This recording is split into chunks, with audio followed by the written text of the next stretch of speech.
Very good evening, dear friends.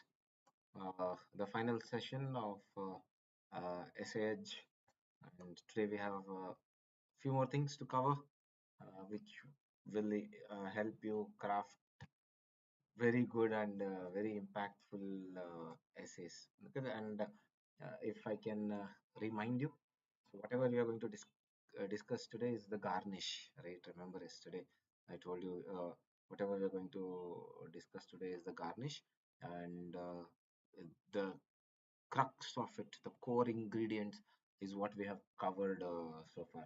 So do not, for whatsoever reason, sacrifice your core aspects, arguments, analysis, examples for the sake of what we are going to do today. Okay, so let's begin with introduction. Just a recap of introduction. So a quick recap. So introduction consists of three parts: hook, the funnel, and the thesis. Hook to grab the attention of the examiner. It has to be as impactful, as unique as possible. Funnel is optional again. Okay, the funnel, for a easy topic, you can actually skip the funnel. Whereas for very complicated topics where the core meaning of the topic is unclear, there you can write the funnel. Whereas for the thesis statement, it is the heart of the essay. It has to be written. And I must say, if I am one thing I'm very happy about all of those who have been writing the test is the thesis statement that they are writing. Some of them are writing very, very brilliant and holistic thesis statement. Good job. And this is the most satisfying aspect. I think we worked on it quite extensively. Almost, I think we gave some two and a half hours in the skill enhancement classes. So good job there. Okay, keep it up. Don't get complacent. All right. So let's go to the hook here. Excuse me. So let's go to the hook. So what I want you to modify with the respect to the hook here is, now the next level of your evolution with respect to the hook is, I want you to write two different type of hooks for two essays. So two different type of hooks means, in the skill enhancement classes we saw various types of hooks, right? We saw anecdotal hook, descriptive hook, right? We saw question based hook. So I want you to sort of write two different types of hooks for both the essays, section A and section B. Why is to create diversity in the style of writing. So going forward, when you write the test, I want you to attempt two different types of test for two essays. Generally, most of you write two anecdotes for your essays. Are they good enough? Good. But are they diverse enough? No. Now the time has come for you to focus on having diversity. And the next is concise hooks. This is one more thing that I'm not satisfied with just as of yet, because not many of you are writing hooks that are very concise in nature. Still, some of you are exceeding one and a half, 2 pages just for the hook. Your introduction itself should be over in 1.5 page, but your hook is only going to 1.5 page, 2 page. So that is one more thing I want you to work on. Next, some of you have already been doing this. I want others also to experiment with comparative hook. Like you compare in the hook only, you compare two things, two countries, two people, two hypothetical situations, anything.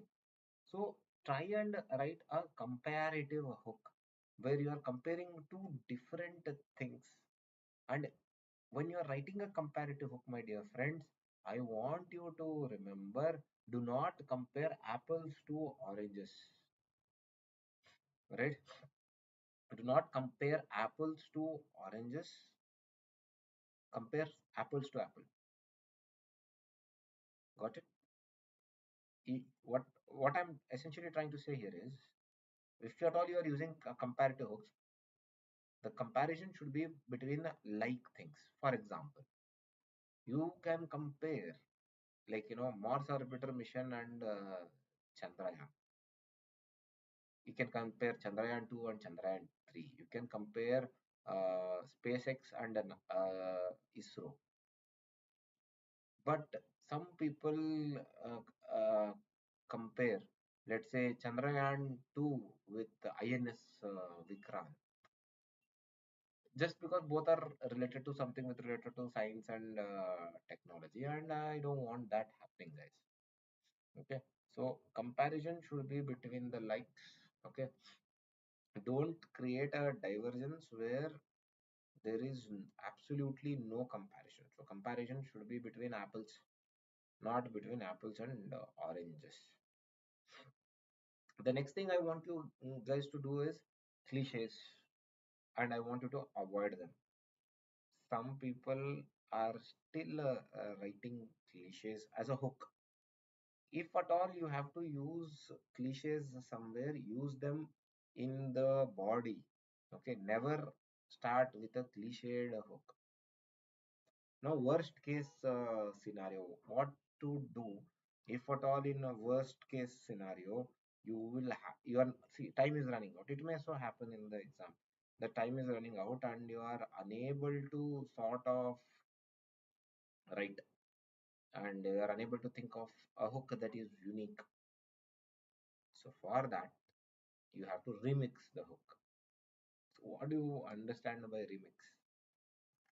You have to write a cliche in such a way that your cliche is better than others. And how do you do that? How do you do that?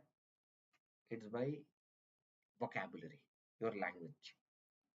Use impactful words, impactful statements, and ensure that your hook is better than others. It should be like I'm reading, and when I'm reading, I'm feeling okay, this is, I know this, but the way he has written this student, wow, kya baat hai, super, mashallah. So that should be the this thing. So let's try a very simple exercise. So let's say the topic I'm typing out here in the chat box. We'll take a very simple topic and I'll give you the hook. And let's see who writes the best impactful way, the remix version. Okay, how who does the best remix? We will see. Okay, I'm typing the topic. The topic is courage to accept, dedication to improve are two keys to success.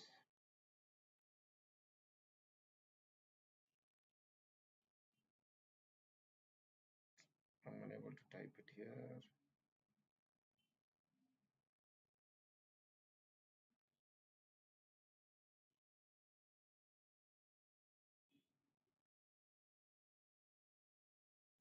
Courage to accept and dedication to improve are two keys to success.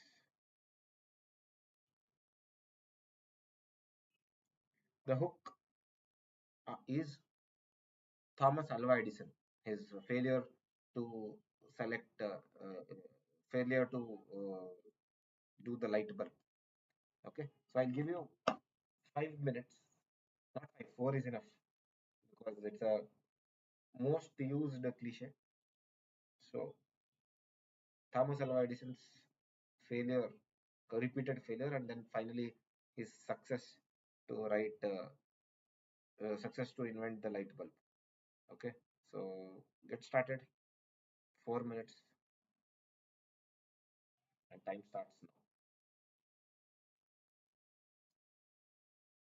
Write it like the most improved aspect.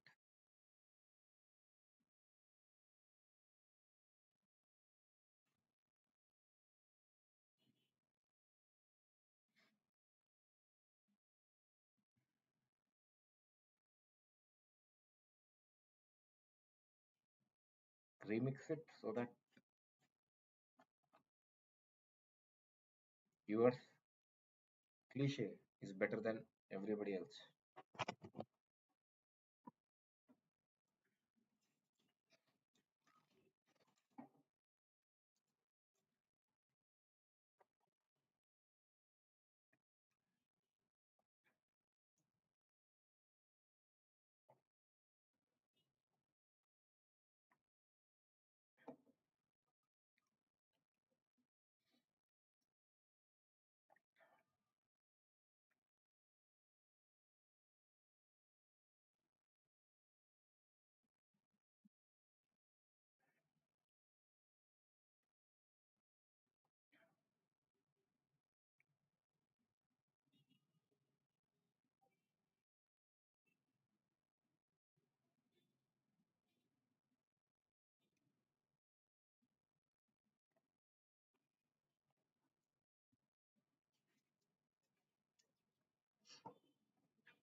All right, the time is up. Those who are done, start sharing. I'll read them. Come on, hurry up.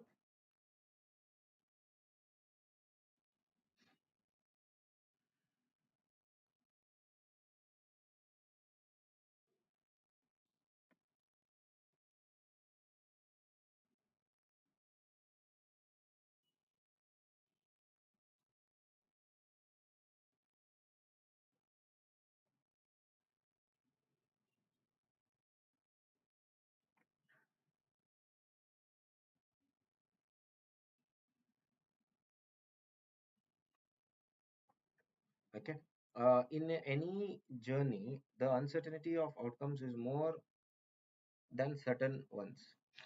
Encountering unprecedented situations outflows over precedented situations. The same was the case happening with Thomas Alva Edison. Yes, his courage to accept the failures and his dedication to improve no matter what the outcome made him to reach his aim of inventing the light bulb, which outshines in the dark. Yes, very beautifully written. Okay, very impactfully written cliche. Invention of a new aspect is not just a spontaneous one that will happen in a snap of time, but continuous efforts from oneself to keep upon the same work until a devised result is obtained. It can be done through accepting the past mistakes and building upon it through a dedicated manner. A great person who symbolizes the above process is none other than celebrated scientist, the unstoppable Thomas Alva Edison. Very good. This also is good. One more.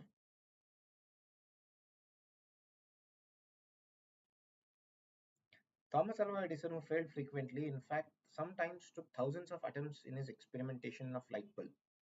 But despite his repeated failures, because of his constant dedication, he was able to develop light bulb with expected results. Hence, his saying, "I have not failed, I have just found 10,000 ways that won't work," shows how courage, along with the dedication, play a major role in success. Decent enough, but not very, very impactful.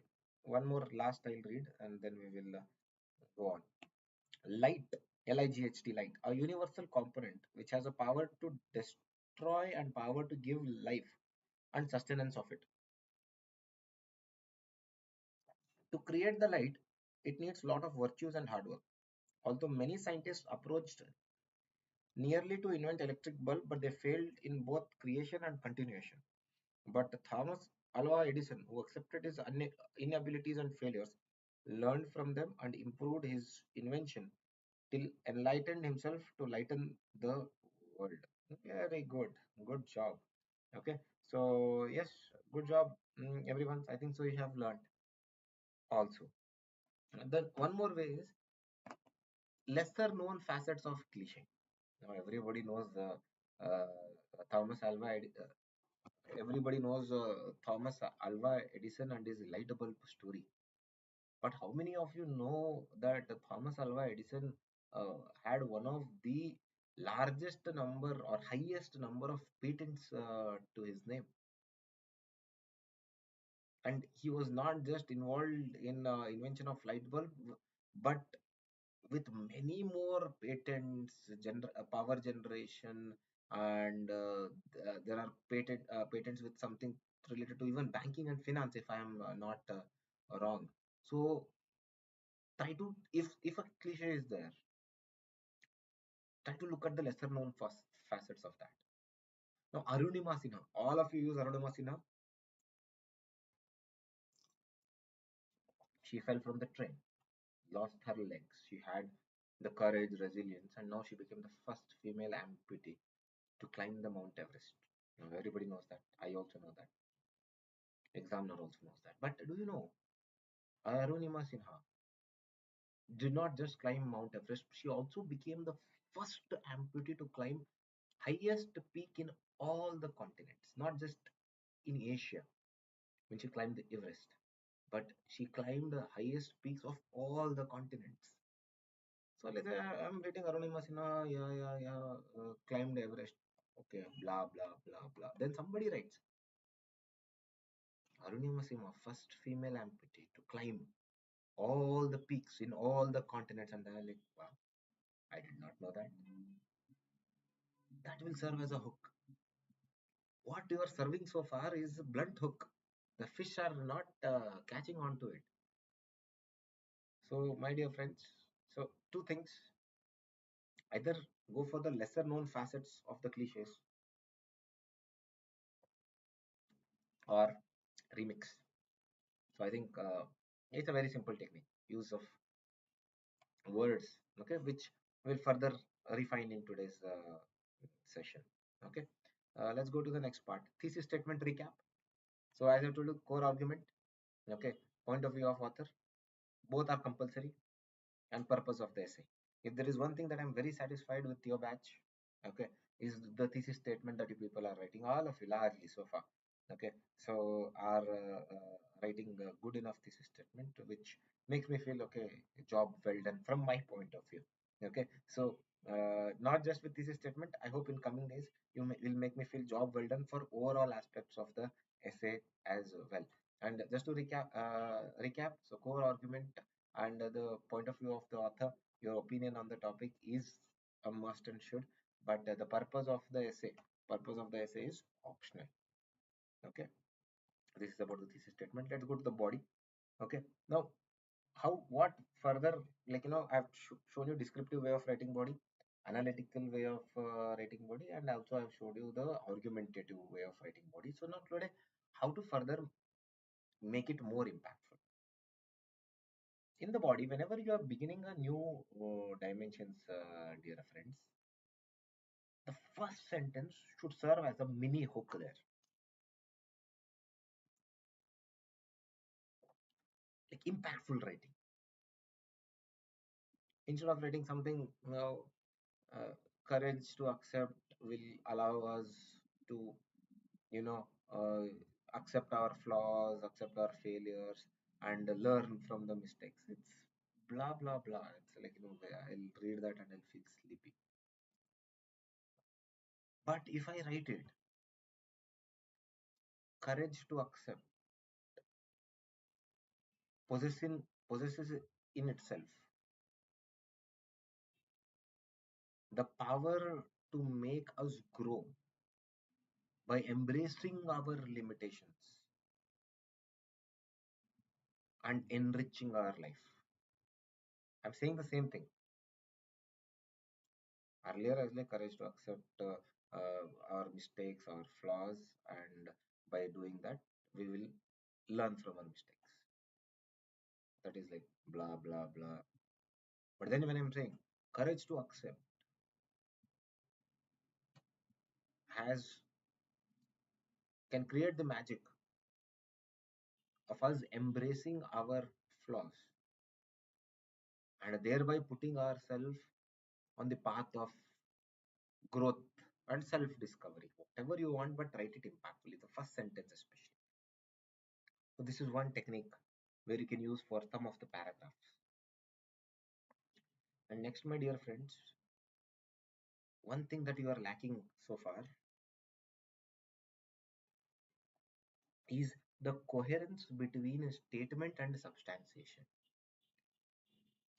I often keep telling you people when you come to me for the one-on-one feedback, guys, your argument is fine, but your example or the state of substantiation that you have done is nowhere linked to the argument. There is no coherence between statement and substantiation. So that is one thing I want you to improve. And the next thing is concise writing, which is largely doing well now, but still you have not yet left your basic tendencies to over elaborate. I don't know if it's an Indian thing, but all of us, including me, are guilty of over elaboration at times. Uh, I have coined a phrase: brevity is the soul of the essay. Brevity means conciseness. Brevity means conciseness. So I have coined a phrase which I'll be using for the next batch or notes very frequently until it becomes my cliche. My cliche. So brevity is the soul of the essay. So why brevity? When you write concisely, first thing is it creates interest. Sometimes you will be writing such a big paragraph. After half a paragraph, I'll be like, okay, when will this paragraph end? And that is me with a very good reading speed. I have a very good reading speed. You must have seen while you have come for one-on-one evaluation.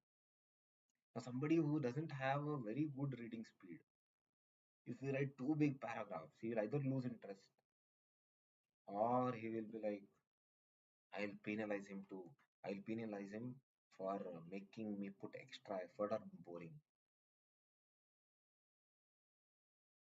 Let me ask you a hypothetical question.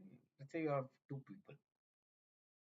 One, the most interesting person who, in very few words, conveys is very funny, is it's very uh, engaging and interactive.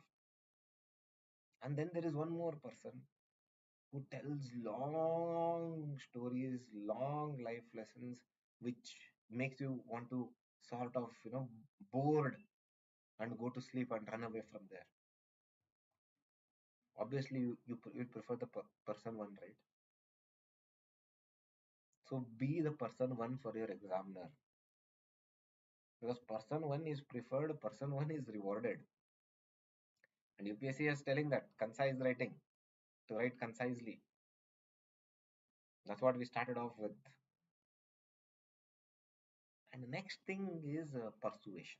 So now the next uh, few minutes or the next few moments we'll be focusing on persuasion, how to write persuasively, how to write convincingly. So just before we can start that, let me recap. The first sentence of the paragraph must be like a mini hook.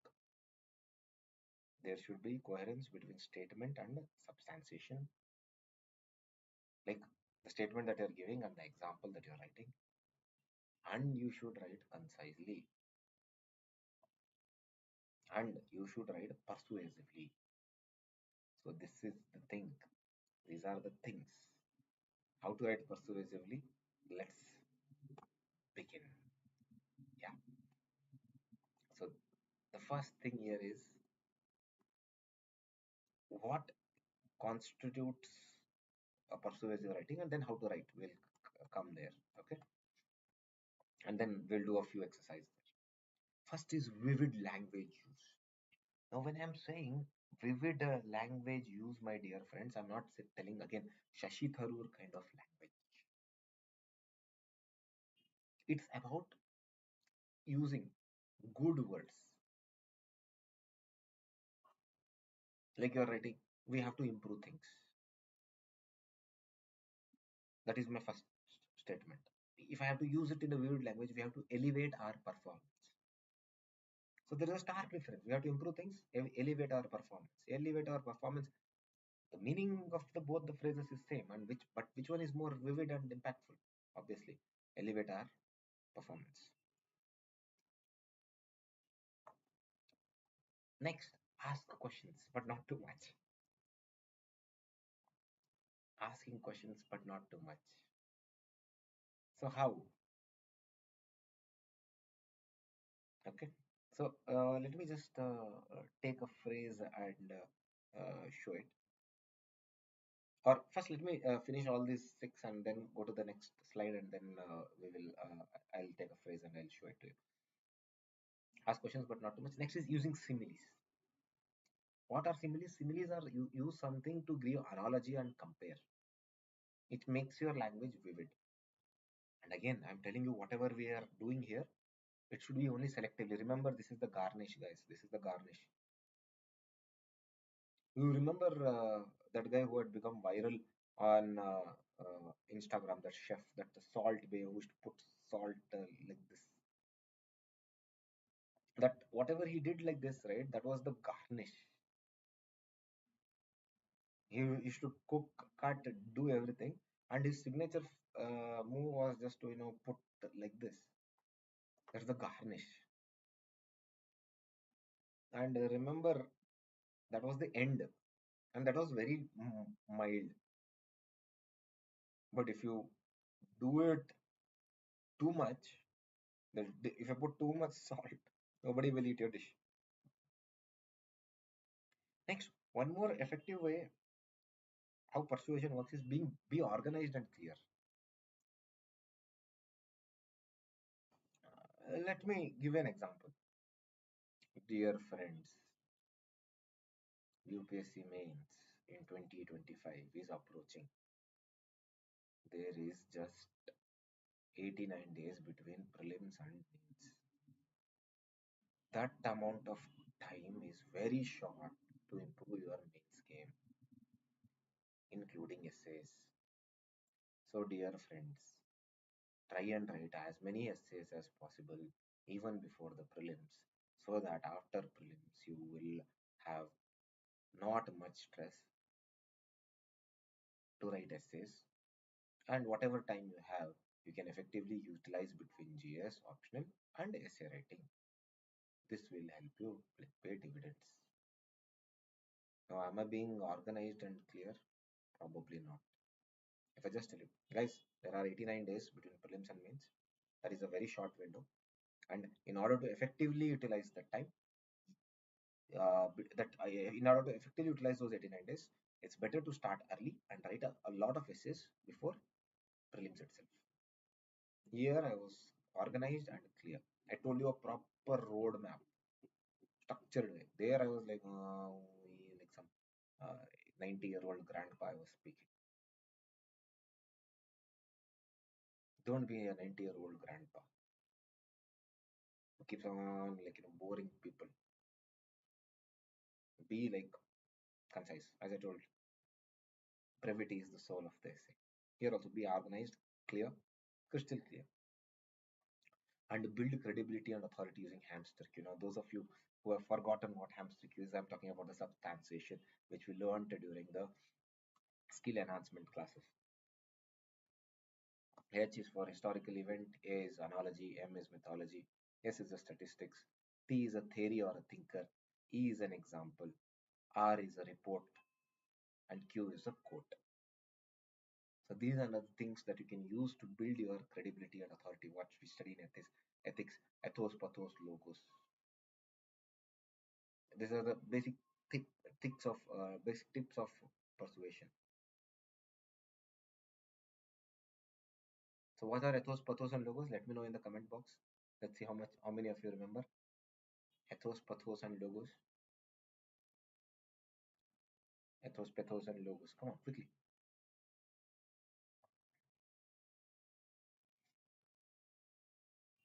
And these are the three crucial elements of persuasion which Socrates gives. Socrates gives this ethos, pathos, and logos.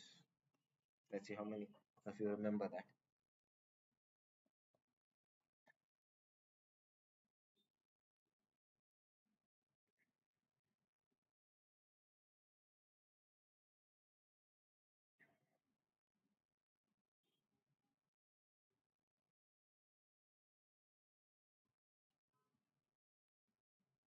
Yeah, I know these are Aristotle's persuasion techniques, but what exactly is ethos, pathos, and logos? Ethos is appeal to emotions. Logos is logic. What is pathos? Come on, guys. How can I forget basics here?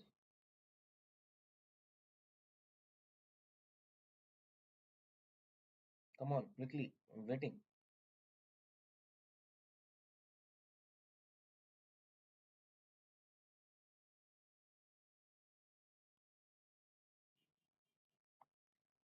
So always remember, ethos is for the author's credibility.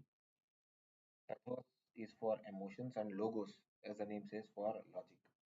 So in order to persuade people, you have to have credibility. Now, why are you listening to me when I talk about essays? Because I have credibility.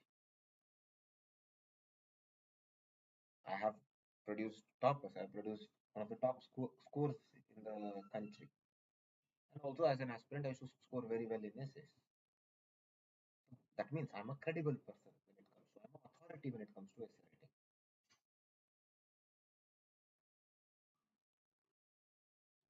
have credibility. And pathos is me appealing to your emotions. If you don't write essays, you suffer after prelims. I'm actually using fear here. Logos is logic. Like logic is very short window is there, not like last year or years where time was sufficient. Now it's not there. So right. And in that way, I'm trying to persuade you to write more essays before prelims. Will I be successful? Time will tell. Hopefully, I should be. Okay. So just a recap before we actually move into how to do persuasion. First, vivid language use, asking questions but not too much, using similes, being very organized and clear, building more credibility using hamster cube, that is the substantiation, and then ethos, pathos, and logos, appealing to the building credibility and appealing to the emotions and logic. So, what are the techniques? Asking questions, rhetorical questions, use of emotive language, strong adjectives and action verbs, appealing to the authority or citing reports from authority, and personal pronouns. Personal pronouns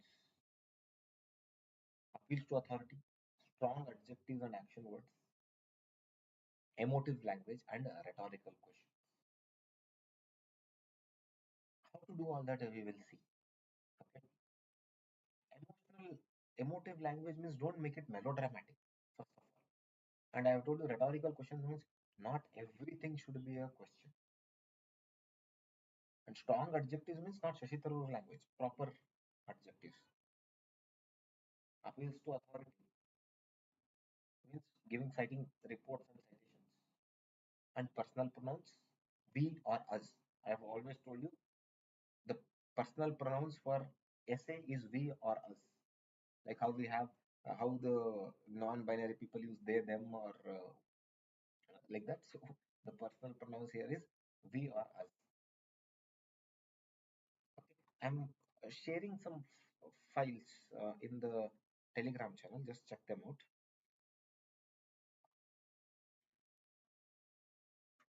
Or rather, I'm revisiting this.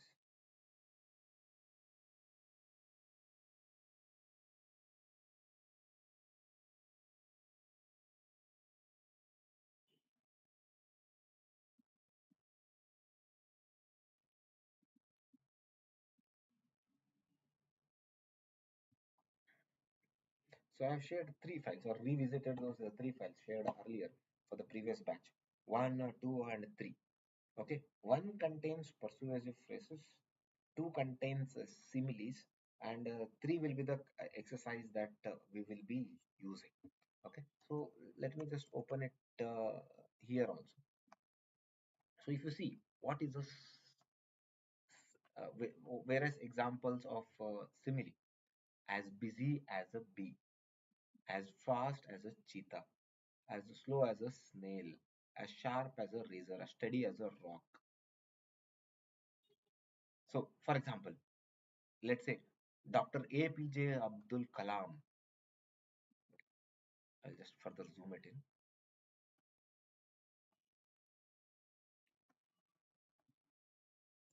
Okay, so Dr. APJ Abdul Kalam, despite failing in his test of a pilot, was as steady as a rock, and this resilience helped him become a scientist. Got it?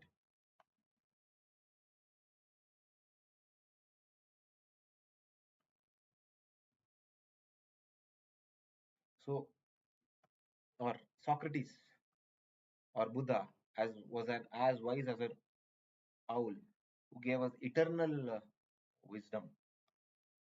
Napoleon Bonaparte was as sly as a fox when it comes to his military tactics. The current relationship between India and Bangladesh is as fragile as glass. After escaping the slavery in which Nadia Murad was sold and being held captive. Finally, after years of resilience, Nadia was as free as a bird. So these are the similes that you can use to sort of enrich your essay writing. And I'm telling you, don't make every paragraph, one paragraph, first paragraph as busy as a bee, second paragraph as slow as a snail, third paragraph as clear as crystal, next paragraph, then I'm going to lose it. I'm telling you, occasionally sprinkle this. These are similes. Then persuasive phrases, ignite a movement, resonate with purpose. Anna Hazare had the took the opportunity to ignite a movement by his India against corruption.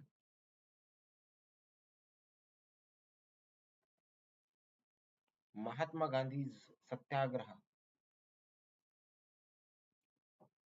was aimed at fostering a ripple effect which shook the foundations of the British Empire.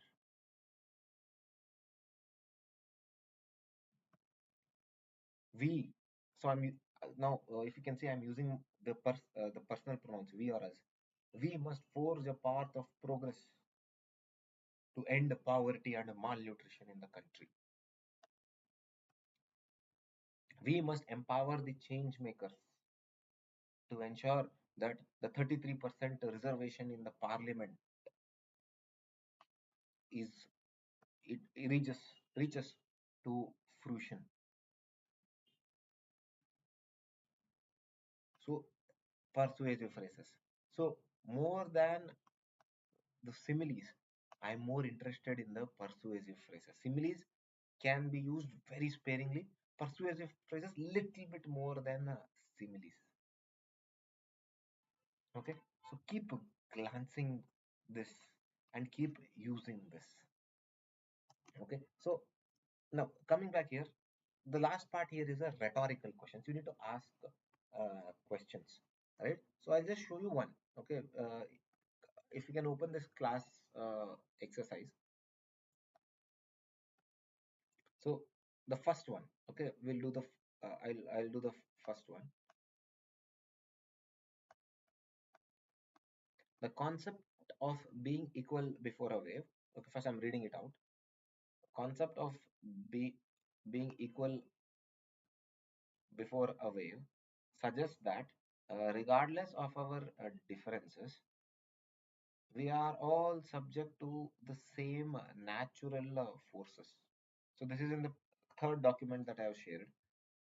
Just as a wave crashes upon the shore without considering who stands in its path, life's challenges and circumstances affect everyone without discrimination. This notion implies that nature operates impartially, treating treating each individual with the same force and intensity. Okay, so this is the exercise. Okay, so how do I make it persuasive? So I'll just add a comment box here, and I'll make it make it more persuasive.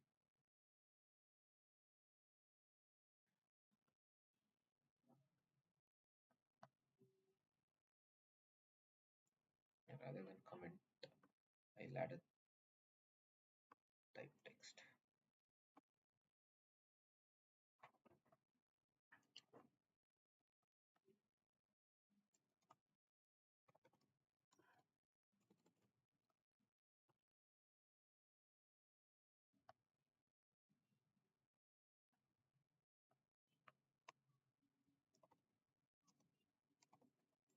Have you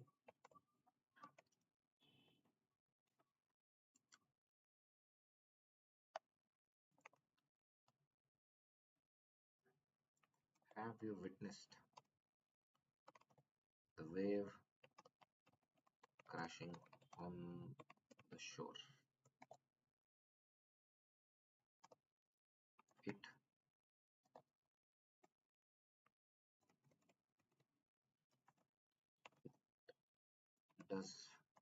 not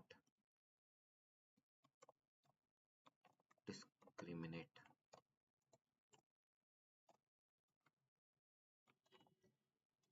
It is as balanced as the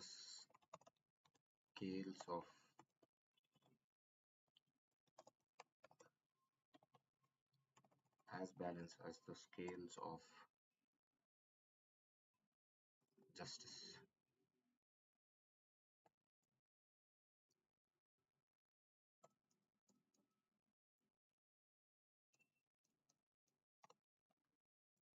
Life is similar.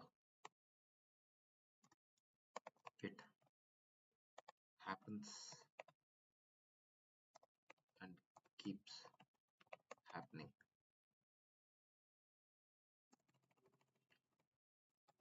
Happens and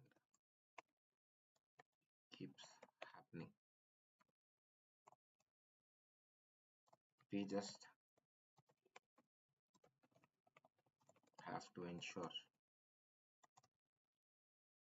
we chart a path of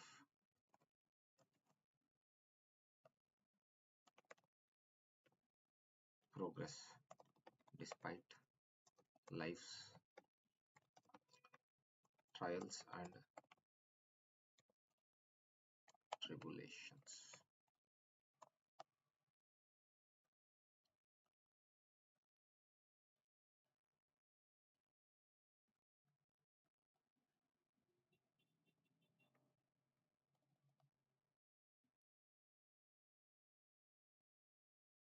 Alright, I'm trying to change the font color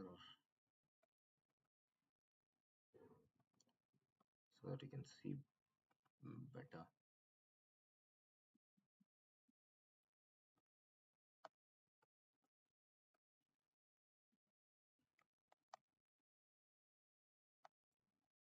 Or let me put the same thing here so that you can see better. Okay, yeah. So if you see, this was the earlier paragraph.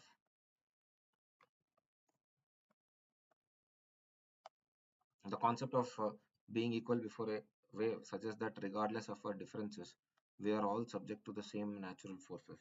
Just as the wave crashes upon the shore without considering who stands in its path, life's challenges and circumstances affect everyone without discrimination. This notion implies that nature operates impartially, treating each individual with the same force and intensity. Standard writer. My modified with little bit of persuasion. Have you witnessed the wave crashing on the shore? It does not discriminate. It is as balanced as the scales of justice.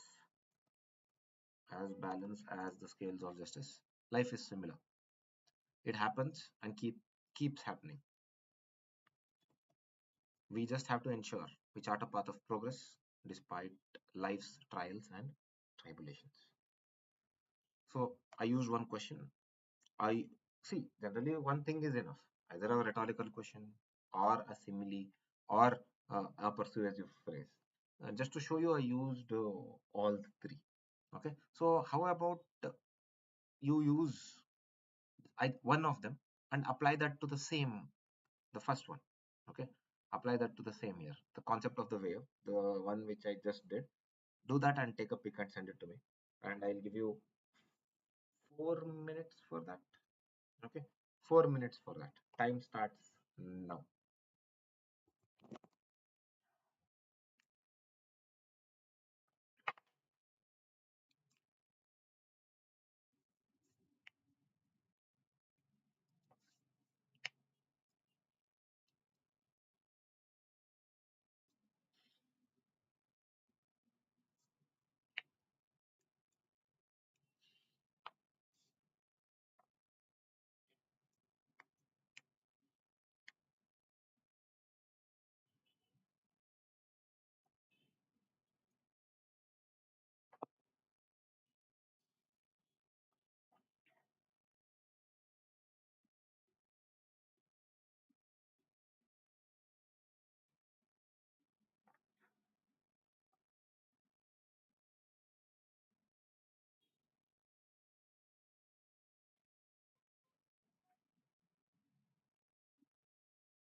I asked you in the first class exercise, make it persuasive.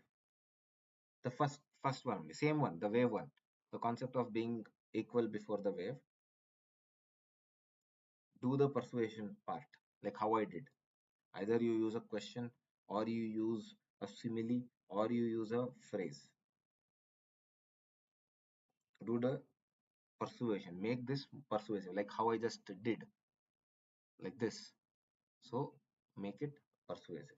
The first one only. Then we'll go for the next one.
Those who are done can send.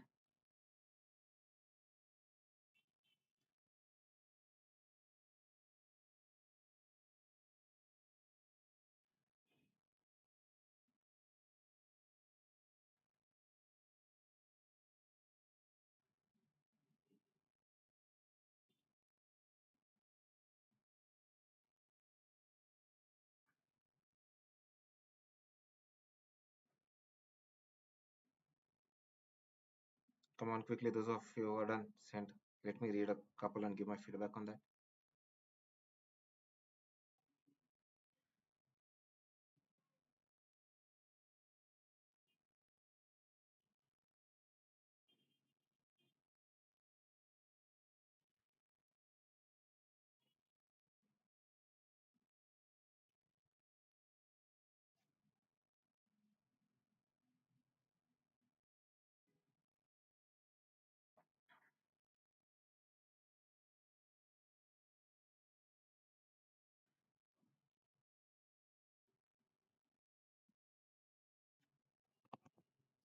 We as humans are born with differences, and some are created by our own. But does nature really care about it? Question mark.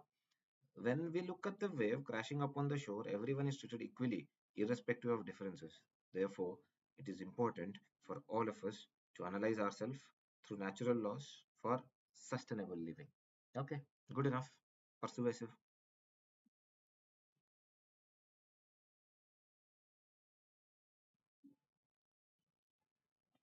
We've all witnessed one thing which treats every person on this planet alike. Guess what? Question mark. It's the nature. The waves of a sea strike with same vigor no matter who stands in front of it. Similar is life's ups and downs. It is same for everyone. Persuasive. See, very simple, right? Okay. One or two more we will read. Come on quickly.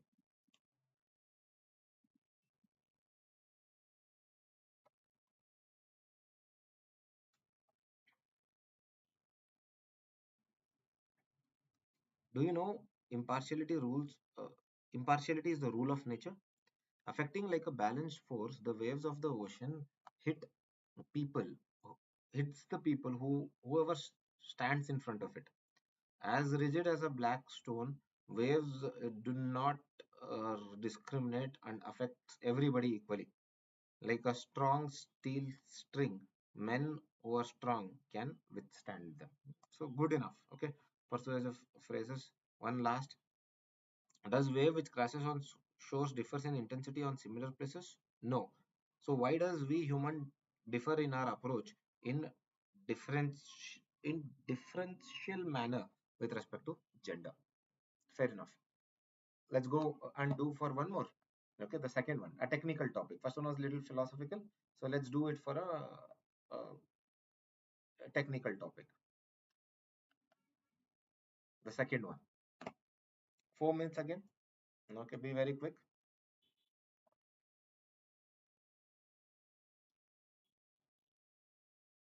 Be very quick. 4 minutes.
All right, start sending. Come on, time up.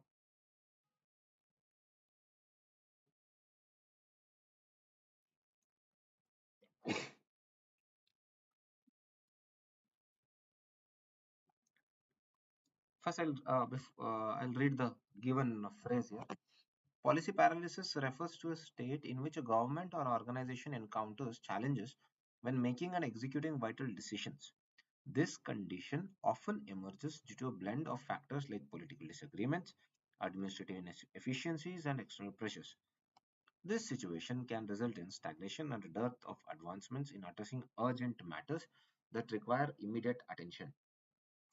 In these instances, the failure to move forward can yield detrimental consequences for the economy, societal well-being, and general progress. So let's see what you people have given me. We as humans often encounter situations where making decisions is tricky yet critical. Similar is the case with governance. The inability to factor in all the facets leads us to policy paralysis.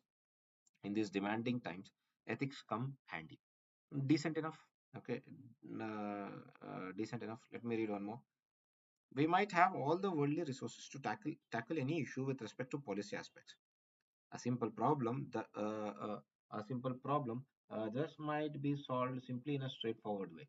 Then what and who on this earth can stop it? Question mark. Then what and who on this earth can stop it? Question mark. It is none but us. Simplicity of a solution in a way turns into complicated web of intricacies, making the issue paralyzed and not moved forward. Good, liked it. Today, when we look across the different nations, some grow at a quicker pace and others don't. Although every country is gifted with the different types of resources, it is those which have efficient administration and political harmony that are likely to succeed quicker. In political terms, the situation refers to as policy paralysis, paralyzing the whole growth story. Very well written, good job. One last one. Often, the hindrance to achievements are pointed towards free market economy. Is it so? Question mark. What about policy paralysis, which arises due to political disagreements, administrative inefficiencies, and external pressures, thus resulting in stagnating the advancement in addressing urgent matters? However, one has to note that failure to move forward that was not okay. The failure to move forward can yield detrimental consequences for the economy, societal well-being, and general progress. Good enough. You're getting a hang of it. All right. So let's do the final exercise here. Okay. The next one, number three, I've given a huge paragraphs, two huge paragraphs. So the task is twofold. One, make them into two smaller paragraphs and make them persuasive. So two things, make them concise and make them persuasive.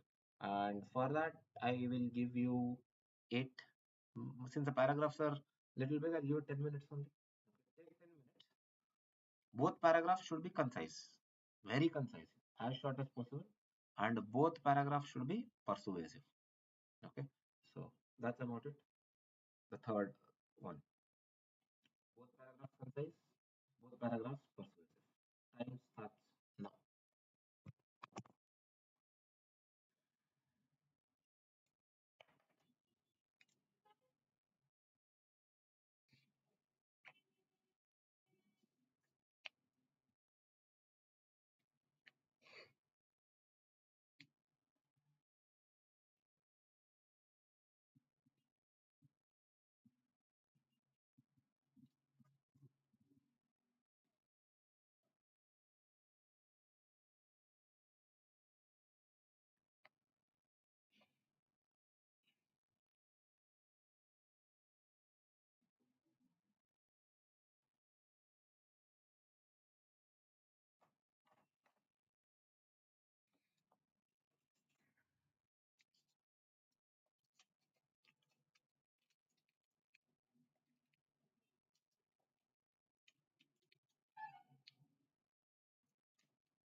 Last 1 minute. If anybody is done, you can start sending. 1 minute more.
Come on, guys, quickly. Time up. It's fairly simple and easy.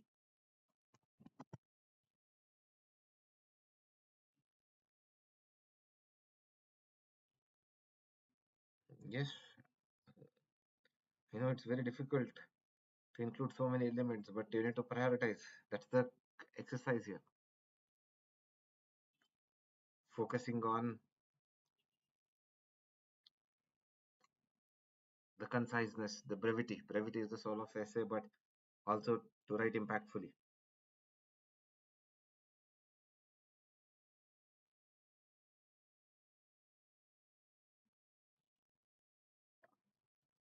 So let me read the first one. Others keep sending. French feminist activist Simone de Beauvoir interestingly noted interestingly noted that women in patriarchal settings are considered and treated as second sex, often in subjugation to men. It is in fact true when we look at health parameters of patriarchal societies, where maternal mortality is high, accessibility of women to healthcare is beyond reach, and often there is stigmatization of women's issue. Next paragraph. The inequality is further exacerbated by intersectionality of gender with race, class, and LGBTQ plus categories. The intersectionality is as dirty as the pigsty, where in the accessibility and opportunity to healthcare access remains a distant dream. We need a holistic understanding and solutions to dismantle and liberate women from this spider's web called patriarchy. Is it concise? Yes, definitely concise. But is it very persuasive? No, not very persuasive. Let's go one more. At a time when both genders created by us suiting our own needs are challenged, then comes this question of reverence of patriarchy in 21st century society, which earlier pushed women into caregiving roles, thereby also neglecting their health. All of which, all of which led to deterring open discussions on menstruation, etc., which finally leads to subsequent health problems affecting whole nation's growth story. Therefore, it is time for us as a society to think, care about every human being without discrimination and prejudices. Concise to an extent there, but not very persuasive. Let me read one more. Society is a complex with norms, rules, biases, and age-old stereotypes. Have you ever known the multi-sectoral biases affecting vulnerable sections? Question mark.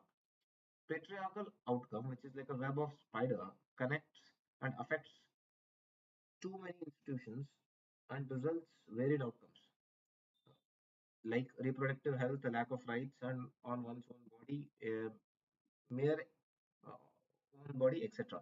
Mere existence like human, etc., are must-known effects. Along with it, racism also adds up to the increase the doses of punishment for unknown wrongdoings. Next paragraph. Like a poison of snake, the societal biases imbibed whole vulnerable sections, including LGBTQ plus, disabled persons, etc. Although accessing to healthcare centers, minimum knowledge about the health are needed to tackle these issues.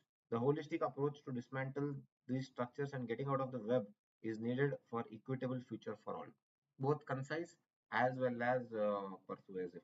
All right. So good job. Okay. I know I had put way too much information into this, but you should learn. And you should learn because sometimes you are over elaborating, so you have to write concisely, write very briefly, and write persuasively. So a couple of them have were able to concise it, but they were not able to make it persuasive.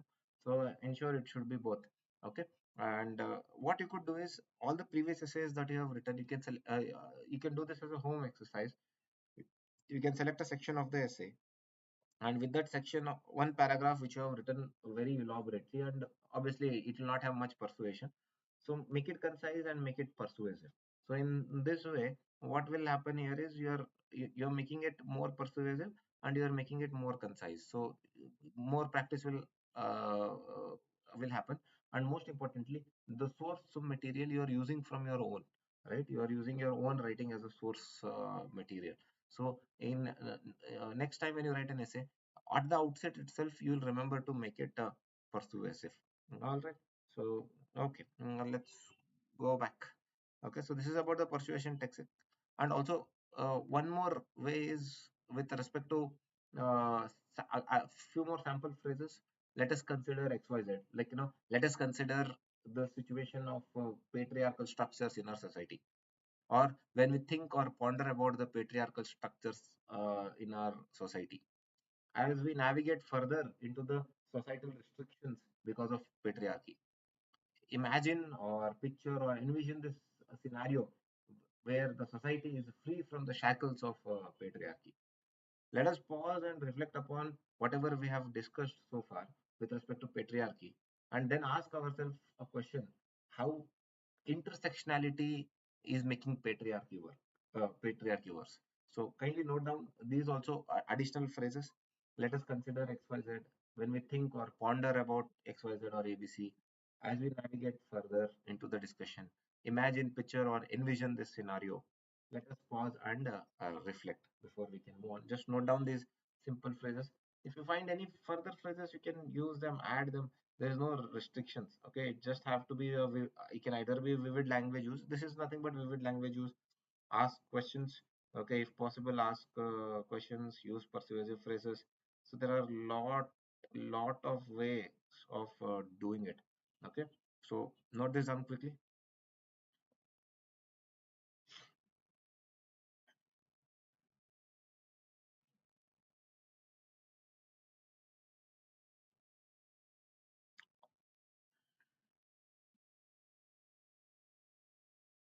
And the next one, for analysis part especially, you can use persuasive phrases like let us analyze, on closer examination, when we dig in deeper, on paying close attention to detail. We can see that the causes of XYZ are. So these are the again sample persuasive phrases, especially for the analysis part. Let us analyze, on a closer examination, when we dig in deeper, on paying close attention to detail. We can see that the causes of XYZ are.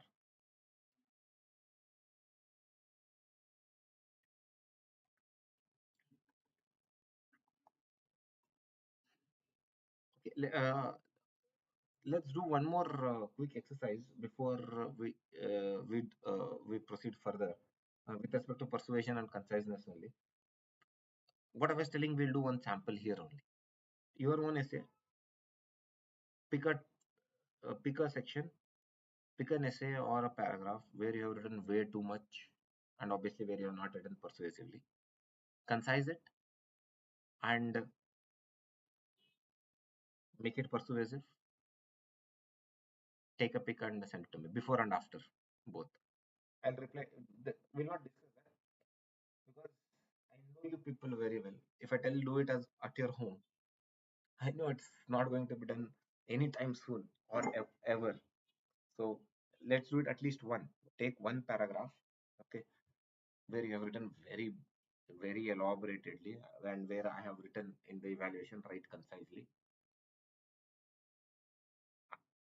shorten it, and add persuasion to it, to that. Shorten it and add persuasion to that, and send a before and after pic.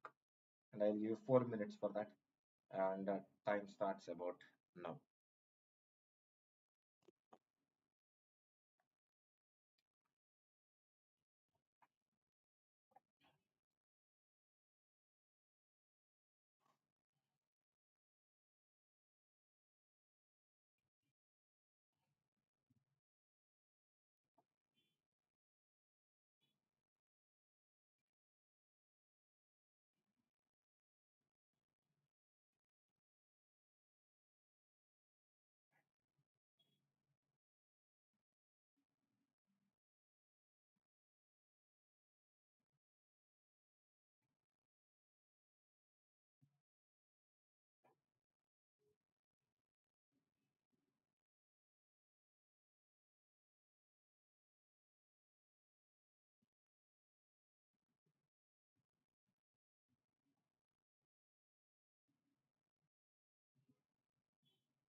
Okay, 4 minutes are done.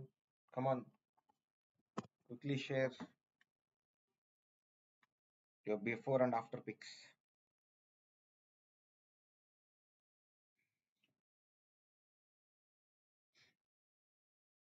Come on, quickly.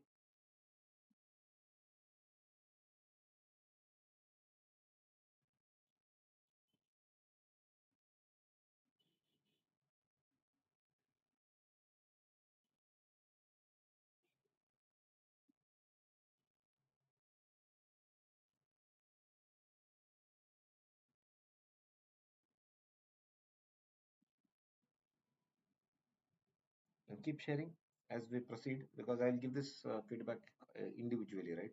So since it's data available only to you, other people will not make sense. So let's keep moving here.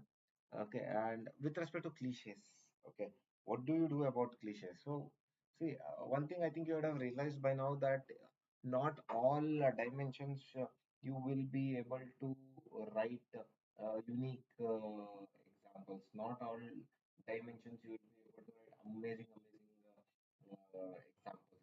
So now, with respect to the cliches, I want you to rub it in the face of the examiner. How do you rub it in the face of the examiner? No, I was telling you about Arunima Sinha. Let's say you are using it as a hook. Obviously, you have to use vivid language or the lesser known facets. So, even the same thing that you can do in the body. Let's say there are multiple cliches. You get to know about those lesser known facets and you start using them. How do you use them? Like very simple. I say, ask the question. I think everybody is aware of Arunma Sinha being the first amputee to climb Mount Everest. But how many of us are aware that she is the first amputee to climb the highest peak in all the continents? Question mark.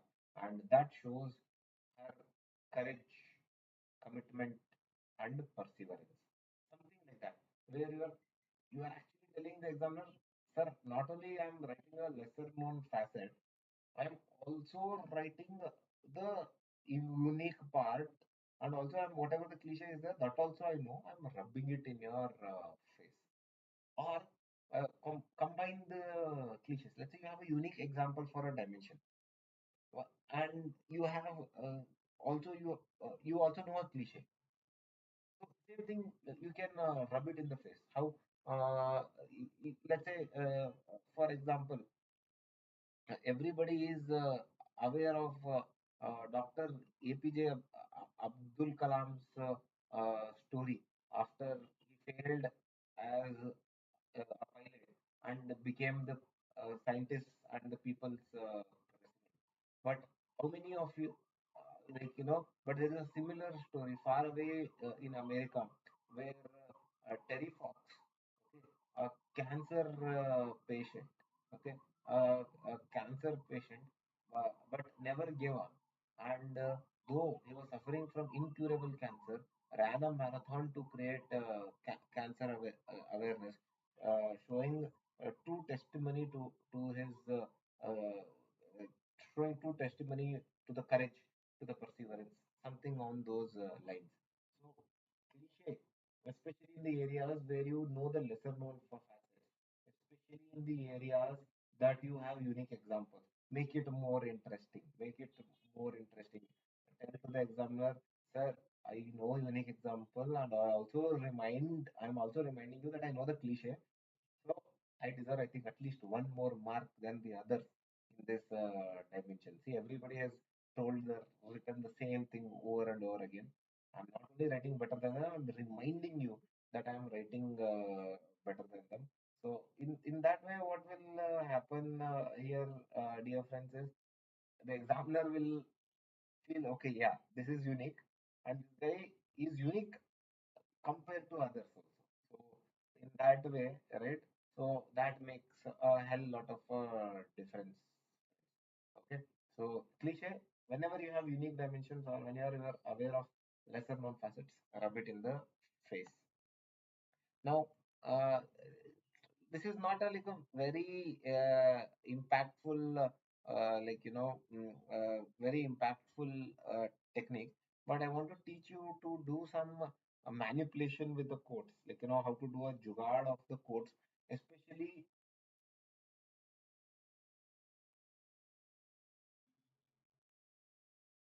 Now I will also teach you to do certain jugaad of the quotes okay, which will teach you which will teach you to use these quotes. Either you don't have to write them as a inverted commas of the quote, but you can also use them as the mini hooks I was telling at the starting of the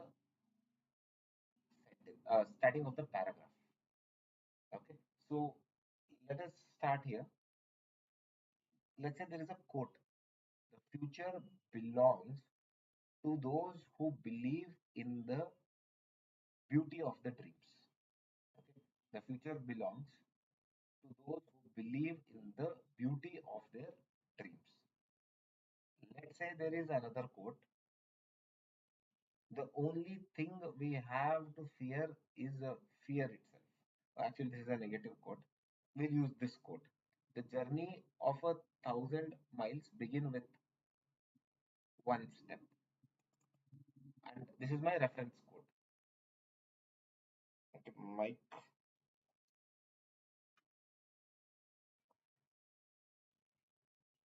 is the audio fine now?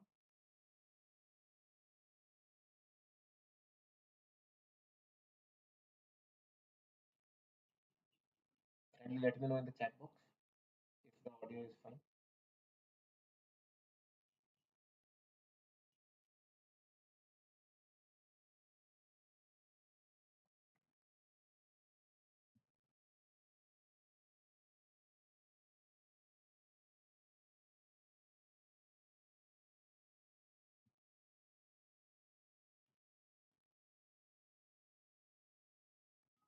All right.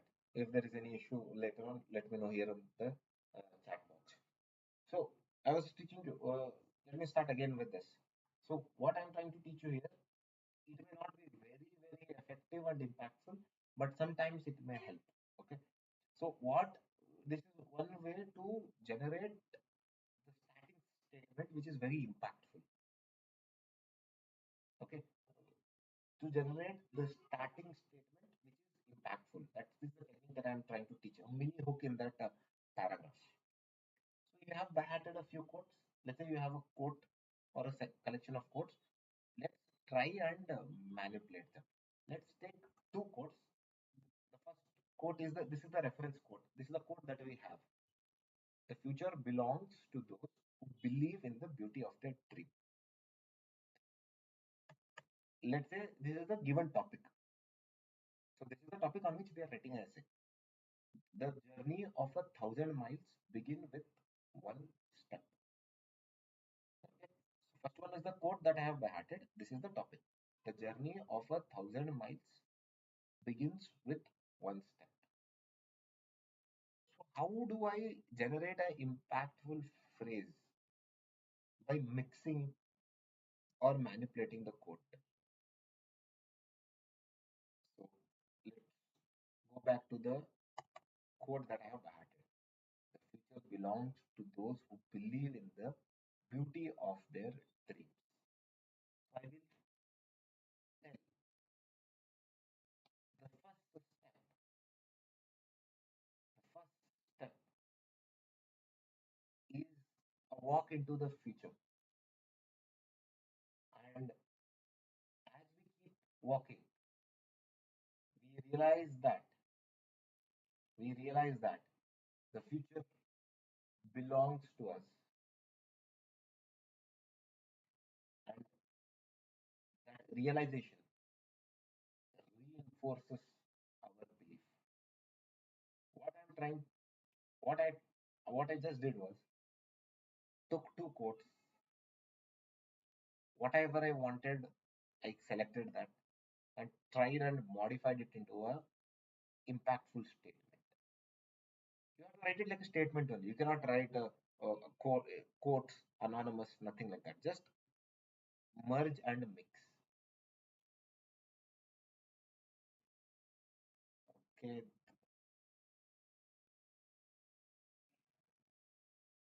let me just check.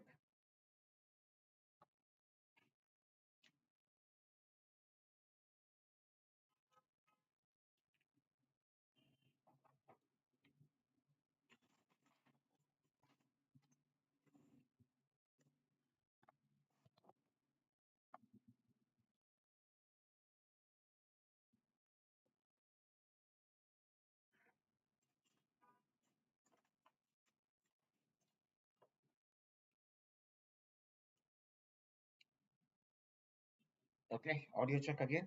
Let me know.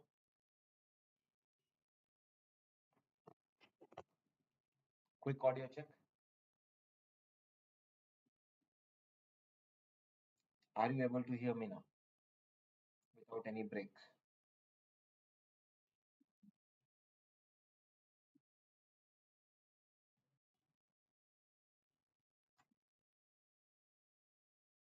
Mic testing here.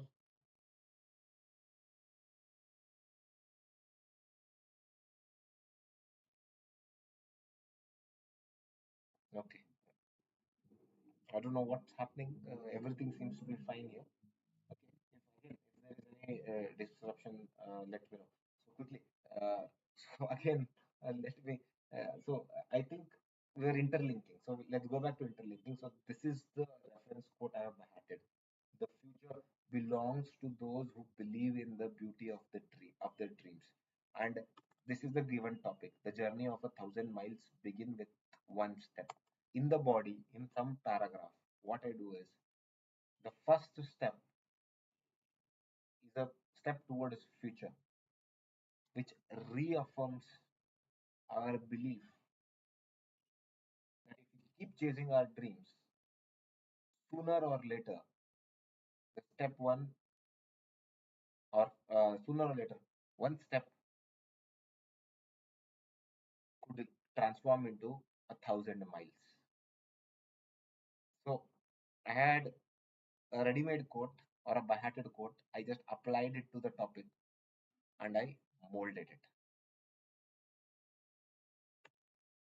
Let me try. This is not a very naturally topic because this is a quite negative topic.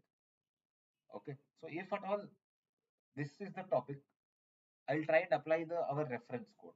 If the topic is the only thing we have to fear is fear itself, if that is the topic, and this is my by-hearted quote, right? This is my reference quote. The future belongs to those who believe in the beauty of their dream. If we can overcome our fears and believe in ourselves, the future belongs to us. Again, half from here, half from this quote. So this is a very simple technique. Okay. Let's do a quick exercise. Only one exercise is needed, and this is not like a very effective tool, but still can be helpful sometimes. Sometimes in conclusions as well. So let's do a quick one class exercise. We'll keep this only as the reference. Future belongs to those who believe in the beauty of their dreams. The topic I will give you: happiness is not a destination, happiness is the path. That's the topic.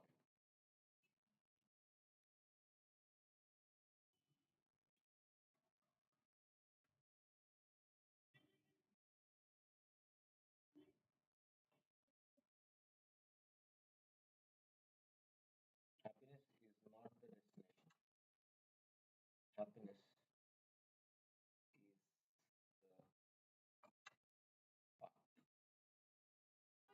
You can type it out in the chat box or send it to me on Telegram, but be very quick as soon as possible. There is nothing much, but nothing much to study here.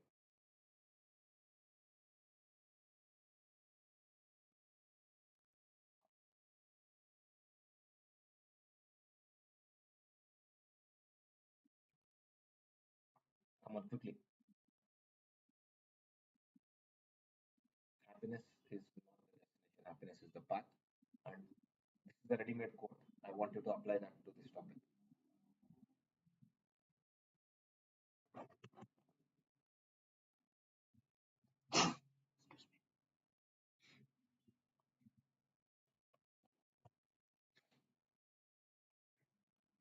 Come on, why are you taking so long? It should have been done by now. This is not a rocket science.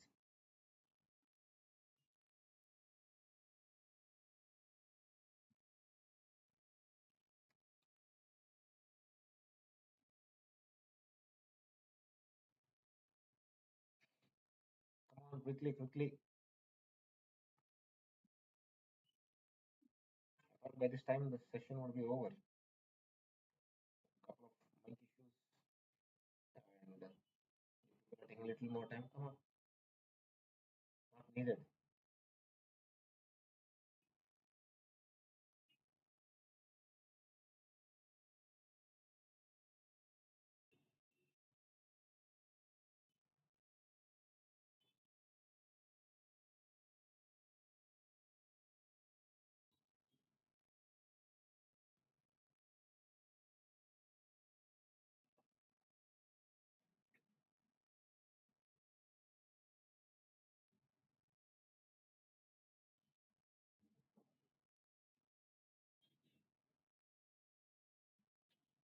Guys, come on, guys.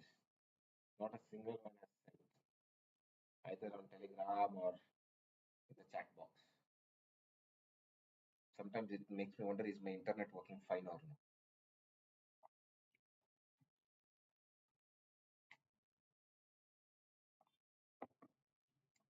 Happiness is not something that comes after a certain point in the future, but it lies in the path of journey, in our actions, by believing in ourselves and in our dreams. Good, good.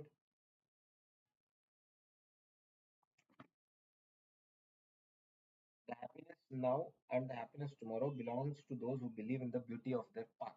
Okay, good enough. Enjoying the journey to our goal is important as reaching the goal, as it in itself facilitates our reach to the goal, and reach to the goal as only an op, opportunistic and a positive minded person can sustain all downfall in his journey. So you must remember during our journey that future belongs to those who realize the beauty of dream. Little bit more concise here. Our future depends on believing in our dreams, and our dreams should make us happy and motivate us to work. There is no end goal here because happiness every day and every second. Okay, good enough. The one who wanders for happiness as the destiny have to rethink about the goal. The dream of happiness lies in the beautiful path it charted towards it. The future belongs to those who believe that their happiness lies in the beautiful path to it. Fair enough. It's fairly simple. I'm just surprised that you took so much time. Okay. Now, what I am about to say goes against everything I stand for, my principles, my values with respect to my essays. Now, in the exam, you are screwed. You are not able to think. No ideas are coming. Nothing is working. No arguments, no counter arguments, no analysis, no even the horizontal dimensions. Nothing is working. Then what? Worst case scenario. I hope it really doesn't come to it. Okay. I have worked really hard to ensure that you people do not use this, do not write this. Please don't make my hard work go in vain. But just in case, in emergency, not even emergency situation, in crisis situation, emergency crisis, then you can go with the pestle approach, political, economic, social. But in that also, try and write your pestle should be better than others. Impactful phrases, good examples, unique examples, right? Unique examples and persuasive phrases. So all those things you have to add and ensure that your pestle is better than the others. Okay, it goes against every everything that I have thought, but yes, you should know this because average to above average marks also you can get via pestle sometimes. Sometimes if it's miraculously written very well, you may even get good marks. But use it as a fail safe. Use it as a lastest of last resort. Don't make it as a habit. Okay. So yeah, that's about it. Forget that I have told you this. Only remember if it's a crisis or an emergency. Now, let's do something more about the flow. Okay. Now, what did we learn last time? Okay, the recap was create an outline during brainstorming, if you remember correctly. Write interconnectedly. Maintaining a, para.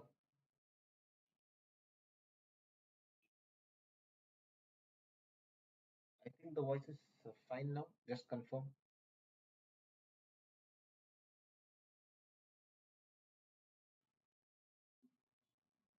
Mic check.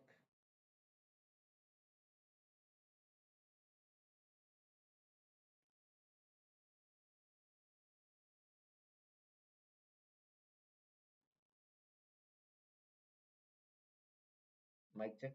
Voice is not fine. Uh, Probably the mic is like doesn't want the essay sessions to be over.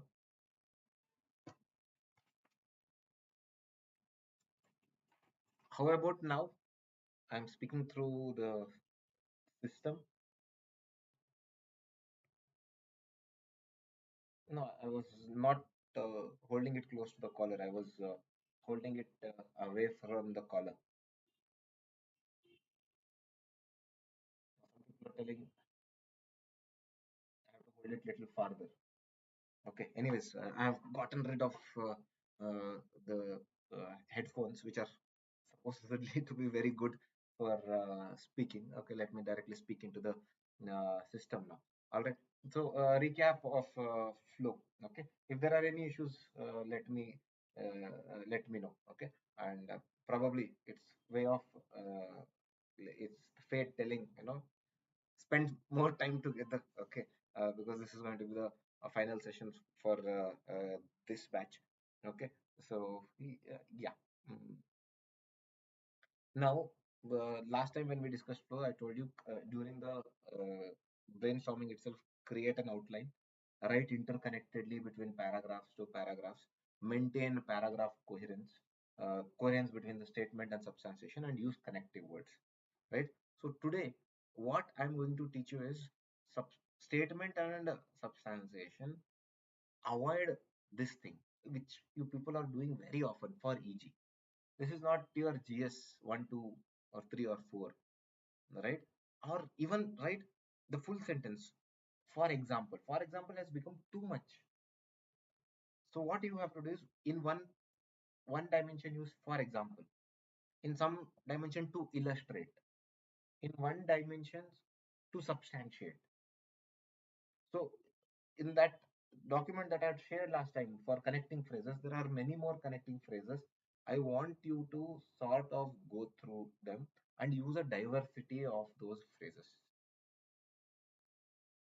And there is one more technique where you are briefly introducing the next dimension or argument before ending the previous dimension or argument, or in the next argument you are linking to the previous dimension. Two ways of doing that.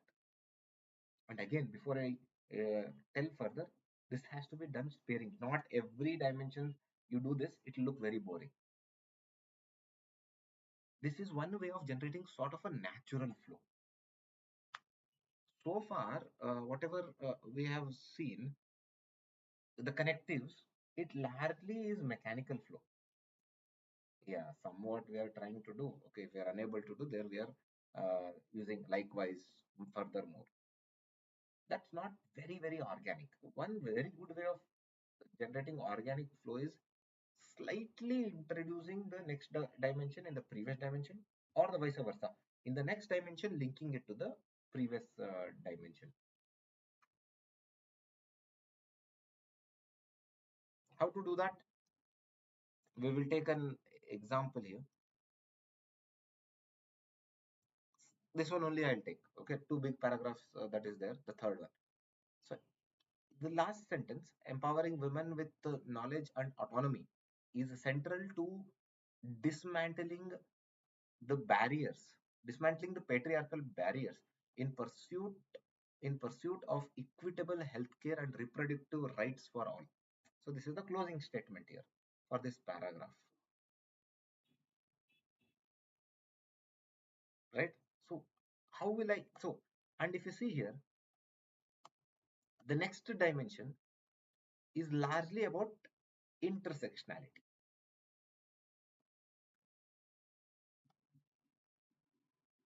Okay, intersectionality. So what I will do is here, now let me add a comment. So I'm adding one more short sentence. Empowering women with knowledge and autonomy is central to dismantling patriarchal barriers in pursuit of equitable healthcare and reproductive rights for all. But that is not all, because intersectionality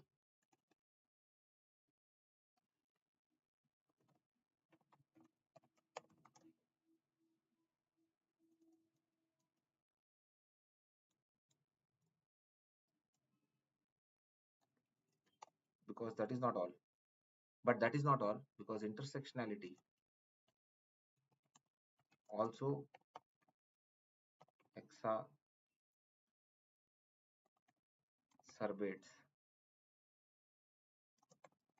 the existing norms. So I'm slightly introducing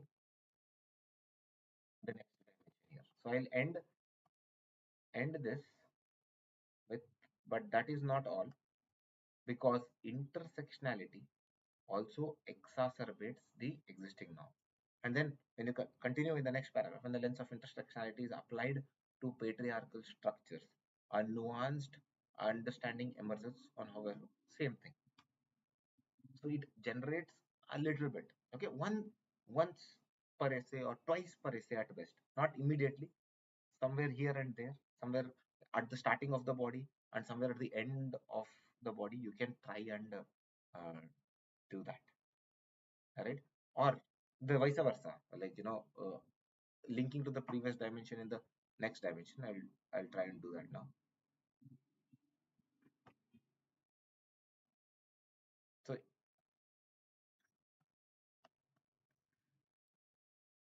if you see, the previous dimension is about the patriarchy and the women issues. So what I will do, not only this suffering of women, but that's all. So now my paragraph will start like this.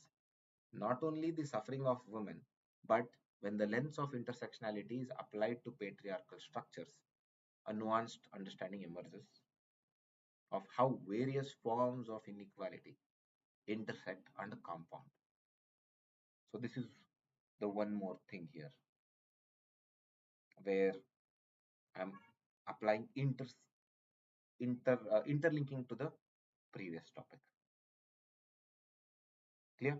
So what you should do is either introduce very briefly, okay, not more than a line or half a line. Same here, not more than a line or half a line. You can, it happens and sort of generates some organic flow. So again, pick two paragraphs from the essays that you have written. Send me the before and after. Take 3 minutes. I think that's more than sufficient. Or take 4 minutes if that is not sufficient because you're doing for the first time. Take 4 minutes. Send me before and after. Two paragraphs that are not interconnected organically, or there is no flow. I might have written no, lacks flow, or you may have used a connective word, so skip that and change it. Either you can introduce it in the previous paragraph or you can interlink it in the next paragraph. Choice is yours. Okay, time starts now.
All right, time up.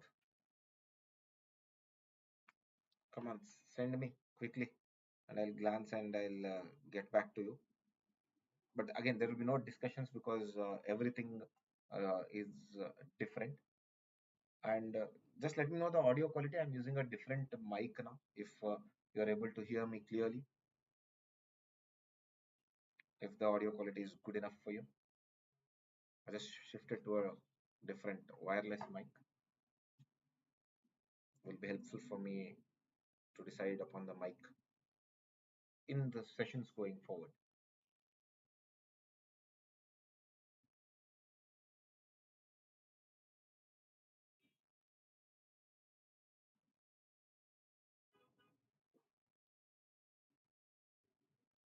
If my voice is clear.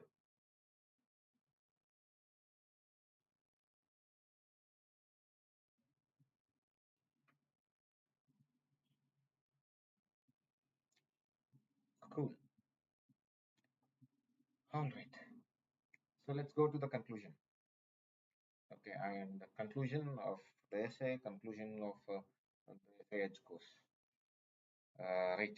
So just a recap of the conclusion here. So the conclusion says we have to follow the stills approach. The first paragraph is S&T, summary of the body, and the thesis restatement. Summary of the body and the thesis restatement. Many people are doing it little over elaboratedly. So the first paragraph that you write should not exceed 4 to 5 lines. Okay, so should not exceed 4 to 5 lines. Ensure over elaborating the summary and the thesis restatement paragraph. Also, one more thing I want you guys to remember is that you don't have to summarize examples for sure, and you don't have to summarize each and every dimension. So what is the purpose of this paragraph is you would have written some amazing dimensions, unique dimensions in the body, something very well written. So by the time he comes to the conclusion, that guy might or girl might have forgotten what you have actually written. So what you should do there is, sir, remember earlier in the body I have done this also. Remember early in the body I have done that also. So major unique dimensions of the body or conclusion you are highlighting, and that will be sufficient. Should not exceed more than 4 to 5 lines. Okay, because remember again I'm reminding you, you are not conveying any new information here, guys. Next is insights for future, which should include your call for action, which I am satisfied with the essays that I am reading on a regular basis in your tests. So many of you are writing good insights for future. That is the second paragraph. And the final paragraph should have the lasting impression and sense of completion, which I'm still not like satisfied with most of you. Some of you are writing really amazingly. Some of you can still step up and improve your game with respect to lasting impression and sense of completion. So this is the part of insights for future. Insights for future should be holistic. It should be, you should give a call for action. What should we do? You should make it humane and welfare centric for all, and within the scope of the topic, and avoid it from becoming a GS way forward. This is what we have covered. Then now insights for future. Now that there is this slide I had prepared for the 2024 means, that time the election results was not out yet. Now we know that President Trump is there. Okay, uncertainty is still there. All the disruption because of Trump and the global boiling and the return of Sunita Williams and Butch Wilmore, right? So that part, and end of conflicts. I told this in August. Predict the end of conflicts,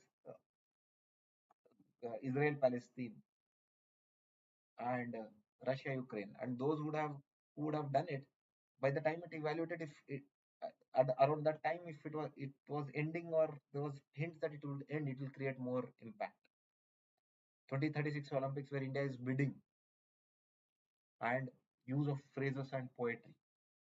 Okay, some important phrases which are not very cliched that you can use, and you can also use your own poetry if you're proficient enough to use a poetry. Okay, you can use that as well. All right, so that's about it, and you can generate more insights for future. Okay, so keep some things ready. Okay, some predictions, and with respect to lasting sense of impression and sense of completion, this is the recap. We had discussed about the sandwich method previously. Analogy, what we can give analogy with respect to the existing situation or something in the past. So thought-provoking statement and an impactful closing sentence, and also ensure that it is within the scope of the entirety of the topic and it is positive and appeal to the emotions at the end. Make it emotional, not melodramatic. So this is what we had discussed, and now I'll be discussing how to write two distinct essays. Okay, how to write two distinct essays, and this is the last thing before we wrap up the session.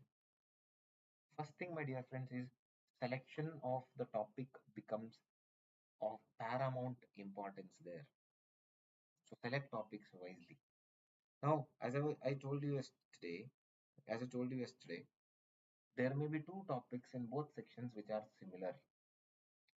If you choose two similar topics, both of your essays are going to become similar. You cannot write distinct essays there. And to write two distinct essays, you need to have effective time management. 90 minutes means 90 minutes you have to finish the first essay. Okay, 90 minutes means 90 minutes. If you cannot manage the time, then there is no way you can craft two impactful essays. And as I told you, two different types of hooks. If you write two very similar hooks or two same hooks, again, it becomes same. Next thing, in one essay, in one of the essays, very briefly, in one line or two, as a part of core or as a part of your thesis, include purpose of the essay.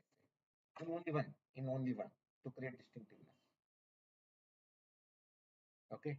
Next, avoid repeating examples or using even related examples in both the essays. Let's say you use Raja Ram Mohan Roy in one essay. First of all, is very cliched, and you're using Ishwar Chandra Vidyasagar in the second essay. Related examples. Social religious reforms. It, it does not serve the purpose.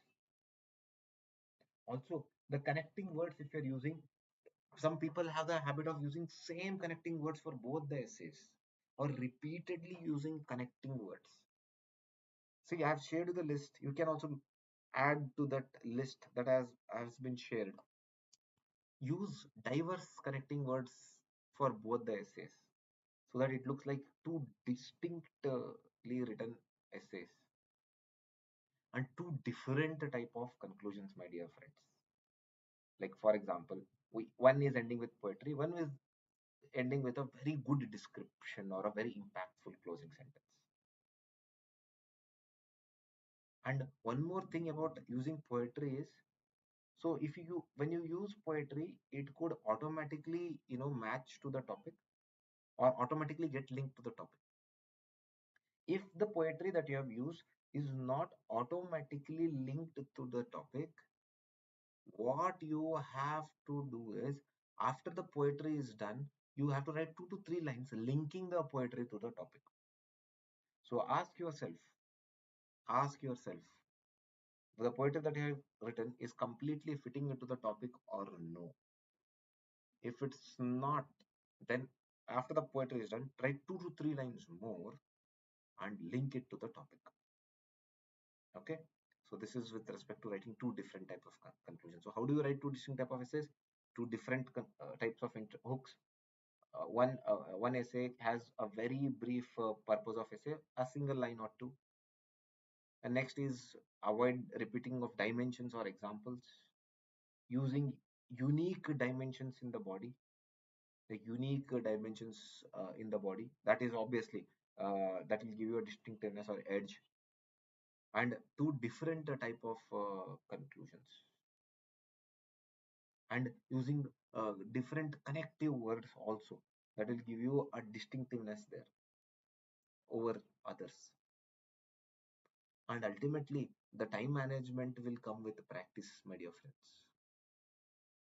Because without proper time management, you are not writing two distinct essays or two impactful essays. So the unique examples or unique dimensions that we are trying to do, continue that. Try writing more uniquely as and when time goes. Try writing uniquely. I know in 90 minutes you cannot make everything unique, but at least a few dimensions. When you make at least a few dimensions unique, you get that edge over your competitors. And remember what I told probably in the first class. Writing essay is not a rocket science. It's a art. It's a skill. The more you write it, the more better you get at that. And I hope you have learned a lot of things in the past few months, and you're going to continue doing with me one-on-one sessions. Just that, like we'll be meeting more of one-on-one. And my approach has been always simple. I follow this quote by Socrates: "Education is not kindling a flame. Education is kindling a flame, not filling a vessel." Right. So if I just give you everything spoon feed, everything, right this, right that, you will never learn the skill or the trade or the craft. But if I light a fire, okay, of how to write, how to teach, that's my style of mentorship. Like, the possibilities are endless. So I hope I have kindled a flame in you to write good essays. And I hope you use the skills that I have taught you. You can add your own variations, own unique examples, own unique styles. Write essay, write it with heart, write it with your soul. Enjoy writing, because when you write passionately, right, it gives very amazing dividends. So write with passion, write with all heart, write with your soul. Love writing, even if writing is not your natural forte. As I told you, it's not rocket science. The more you write, the better you get at that. So as simple as that. And as we mark the end of the classes for SAH this batch, I want you to remind you that prelims is also approaching. So take a balanced approach. And in the garb of studying for prelims, do not use that as an excuse to not write essays. I'm I want you to write more essays, because if you practice now, you're going to benefit in that 89 days. And I want you to now practice, so that those 89 days are sufficient for you to further hone your essay writing skills. Right? So do that. And for whatever help you need, I'm just a text message away, and you know where to reach me. You have all of you have my Telegram ID at the rate Fariz Rahman. And it's always fun to teach. For me, I learn a lot of things. And with respect to essays, one thing is, everybody writes something unique at least once in one essay, or once in two essays. So in that way, I also learn a lot of things. Okay, it's an enriching experience for me as well with every batch uh, that I take. It becomes more and more enriching. So just remember to believe in yourself, to not give up for whatsoever reason, and study very hard, very, very hard, because all these skills that we have tried to hone will only matter if you clear the prelims on May 25th. Okay, you have a few more days to fill the form if you have not submitted it, so do submit that, right? So, and give your best on prelims, give your best on mains. Every second, every second counts, guys, and make every second count. I wish you all the very best. May God bless you all, and we'll keep on meeting in our one-on-one sessions, either digitally or physically, and keep writing good essays. Whatever help you need, whatever help you need with respect to your preparation. मैं हूं ना, don't worry. Okay, so have a good night, and I'll see you in our one-on-one sessions. Thank you very much.